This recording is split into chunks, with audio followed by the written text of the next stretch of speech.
কালিয়াচক ১ নম্বর ব্লকের গয়েশবাড়ি গ্রাম পঞ্চায়েতে ৩টি মূল রাস্তার ৩টিতেই বর্তমানে জল থই থই পরিস্থিতি।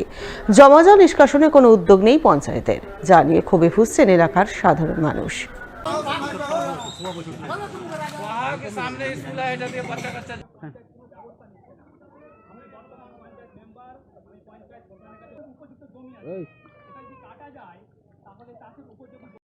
বর্ষা শুরুর পর থেকে গয়েশবাড়ি গ্রাম পঞ্চায়েতে ৩টি মূল রাস্তার এখন এরকমই জলমগ্ন পরিস্থিতি।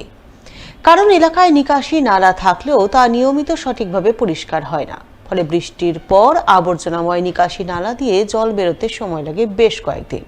আর এই কয়েকদিন রাস্তায় কোথাও থাকে হাঁটু সমান জল, কোথাও আবার তার চেয়েও বেশি।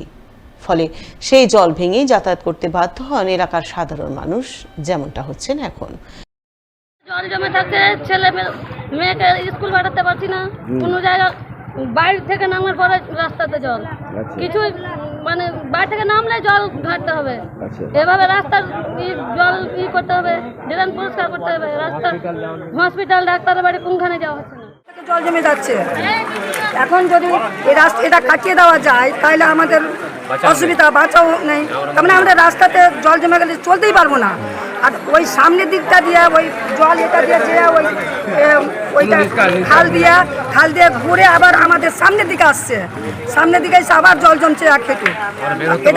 বাড়িতে কেমন করে বের হবো? আমরা চাইছি এই কথাটাই যে জল এটা আমি আমরা কাটাতে দিতে চাইছি না, জল যাওয়ার অন্যদিকে ব্যবস্থা করুন। ঘটনায় গয়েশবাড়ি গ্রাম পঞ্চায়েতে কংগ্রেসের বিরোধী দলের নেতা ওবায়দুর রহমান অভিযোগ করে বলেন, তৃণমূল পরিচালিত পঞ্চায়েত জল নিষ্কাশনের ক্ষেত্রেও রাজনীতি করছে, নিকাশি নালা ভালোভাবে সাফ করা হচ্ছে না। কিছু বলতে গেলেই কংগ্রেসের ঘাড়ে দায় চাপাচ্ছে। এই পরিস্থিতি চলতে থাকলে তারা আগামী দিনে বৃহত্তর আন্দোলনে নামতে বাধ্য হবে। আমি বিরোধী দলনেতা বলছি, আমরা সমস্ত মেম্বার মিলে বলছি কি ড্রেনটা তলা থেকে সাফ করা হোক। প্রধান বলছে আমরা কাজ করব না, কাজ করবে ইসা খান করবে, হান্নান্দা করবে, আমরা কোনো কাজ করব না। আর যেটা আলতাপিয়া মাদ্রাসা বলছে ওটা কোনো রাস্তা না, ব্যক্তিগত জায়গা, ওটা জায়গা দিয়ে কোথায় জল যাবে? প্রধান পয়সা খাওয়ার ফায়দা তুলছে, এই যে কিছু প্লাস্টিক তুলছে, ওরা আপনার বিল বানাচ্ছে, কমসে কম তো 10-15 লাখ টাকা বিল বানিয়েছে, ওরা কোনো কাজই করছে না। আমরা বলতে যাচ্ছি, বলছে কোনো কাজ করবো না, কংগ্রেসের তোমরা আছো, কোনো কাজ শুনবো না। আমরা চাইছি তলা থেকে ড্রেন ক্লিন হোক, বাহারপুর পর্যন্ত রাস্তা ক্লিয়ার চাই, জলটা যাওয়ার ব্যবস্থা হোক। এই বিষয়ে গয়েশবাড়ি গ্রাম পঞ্চায়েতের তৃণমূলের প্রধান রহিমা হোসেনকে ধরা হলে তিনি বলেন, জমা জল নিষ্কাশনের চেষ্টা করা হচ্ছে, কিন্তু বিরোধীরা চক্রান্ত করে জল নিকাশিতে বাধা দিচ্ছে, সেই কারণে সমস্যা তৈরি হয়েছে। বিষয়টি তারা প্রশাসনের গোচরে তুলে ধরেছেন। আমি চেষ্টা করছি পুরোপুরিভাবে সেসব জায়গা পরিষ্কার করার, প্রতিদিনই লেবার কাজ করছে সেখানে, আমরা আগামীতেও চেষ্টা করে যাব মানুষের যেন অসুবিধা না হয়। দুটো জায়গা ছিল, সেখান দিয়ে জল পাস হতো, এখন একটা জায়গা যেটা আলতাপিয়া মাদ্রাসার পাশে, সেই জায়গাটা বিরোধীরা চক্রান্ত করে বন্ধ করে দিয়েছে। তার ফলে মানে একটা জায়গা দিয়ে জল যাচ্ছে, তার জন্য যেটা হয়তো একদিন লাগতো জলটা পাস হতে, সেখানে 2 দিন 3 দিন লেগে যাচ্ছে। গ্রামের রাস্তা বৃষ্টিতে জল কাদায় একাকার। বেহাল রাস্তায় যানবাহন প্রবেশ করা তো দূরস্থ, পায়ে হেঁটেও চলাচল করা দুষ্কর। বছরের পর বছর ধরে এমনই বেহাল রাস্তার দুর্ভোগ সহ্য করে আসছেন পুরাতন মালদা ব্লকের শাহাপুর অঞ্চলে ছোট সুজাপুরের গণেশ পাড়ার বাসিন্দারা। জানা গেছে ওই গ্রামে 40 থেকে 50টি পরিবারের বসবাস। সেখানকার বাসিন্দাদের চলাচলের যে মূল রাস্তাটি রয়েছে তা এখনো পর্যন্ত পাকা হয়নি, কাঁচা অবস্থায় রয়েছে। ফলে বর্ষাকাল এলেই গোটা রাস্তা জল কাদায় একাকার হয়ে পড়ে, কোথাও হাঁটু সমান, আবার কোথাও গোড়ালি সমান কাদা জমে যায়। সেই কাদা ভেঙে চলাচল করতে গিয়ে গ্রামবাসীদের দুর্ভোগে শেষ থাকে না। বিশেষ করে এলাকার ছাত্রছাত্রীরা সবচেয়ে বেশি সমস্যায় পড়ে। ফলে বেহাল রাস্তার দুর্ভোগময় পরিস্থিতি নিয়ে ক্ষোভে ফুঁসছেন গ্রামবাসীরা।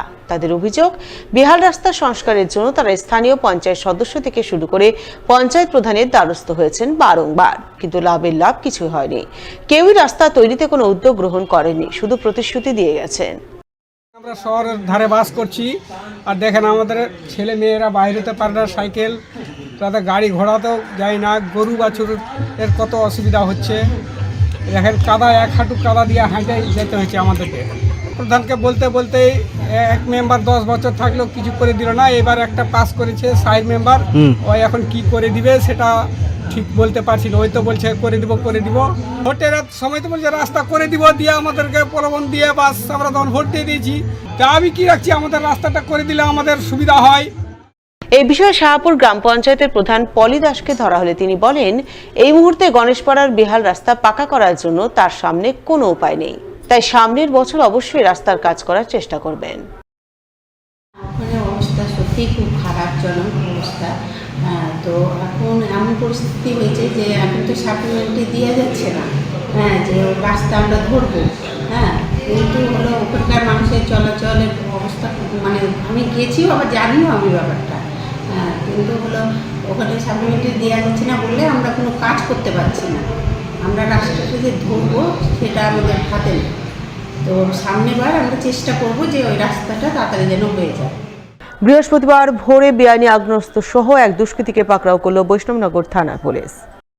পুলিশ সূত্রে জানা গেছে, ধৃত দুষ্কৃতীর নাম বিনয় মণ্ডল, বাড়ি বৈষ্ণবনগর থানা কৃষ্ণপুর কানাইটোলা এলাকায়। এদিন সে কৃষ্ণপুর চামা এলাকায় সন্দেহজনকভাবে ঘোরাঘুরি করছিল।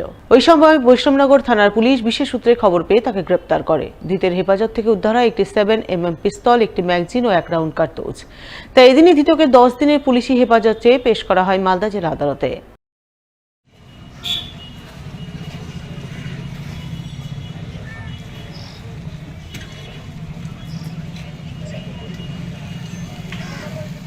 এবার চুরির ঘটনা ঘটল মালদার মানিকচকের লস্করপুর হাই স্কুলে।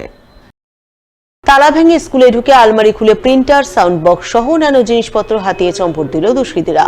বৃহস্পতিবার এই ঘটনা জানাজানি হতেই এলাকায় জোর চাঞ্চল্য তৈরি হয়। পরে স্কুল কর্তৃপক্ষের তরফে মানিকচক থানায় খবর দেওয়া হয়। খবর পেয়ে পুলিশ ঘটনার তদন্ত শুরু করেছে বলে জানা গেছে।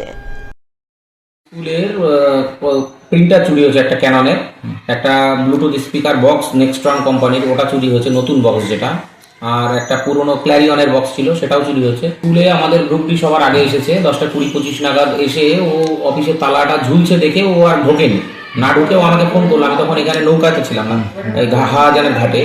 তো আমি বললাম যে আমি পৌঁছাচ্ছি, আমি থানাকে জানালাম, ব্রিজ পুলিশ যে আছে ওনাকে প্রদীপ বাবুকে ফোন করলাম, ওনাকে বললাম আইসি স্যারকে একটু জানান, আর আমি স্কুলে গিয়ে ভিডিও করে তারপরে আমরা ঢুকলাম। এসে তখন ঢুকে দেখলাম যে আলমারির লকার ভেঙে প্রিন্টার চুরি করেছে ক্যাননের, আর আপনার বক্স দুটো ছিল, দুটো বক্স নিয়েছে। কিছু পরীক্ষা চলছিল স্কুলে, খাতা যেগুলো সিল মারা ছিল সেগুলো নেয়নি, কিন্তু নতুন যেগুলো সিল ছাড়া যেগুলো 3 বান্ডিল মতো ছিল, 3 দিন মানে সেগুলো খাতা নিয়েছে। আর এই আলমারিটা খোলা ছিল, এমনি এখানে লকারটা ভাঙার চেষ্টা করেছে কিন্তু লকারটা খুলতে পারেনি। এখান থেকে 10 মাস আগের বছর 2023 সালের অক্টোবর মাসে একই রকম চুরি হয়েছিল। সেবার এখানে আমাদের টেবিলে ডেস্কটপ কম্পিউটার থাকতো আর প্রিন্টার থাকতো, ওগুলো চুরি হয়েছিল।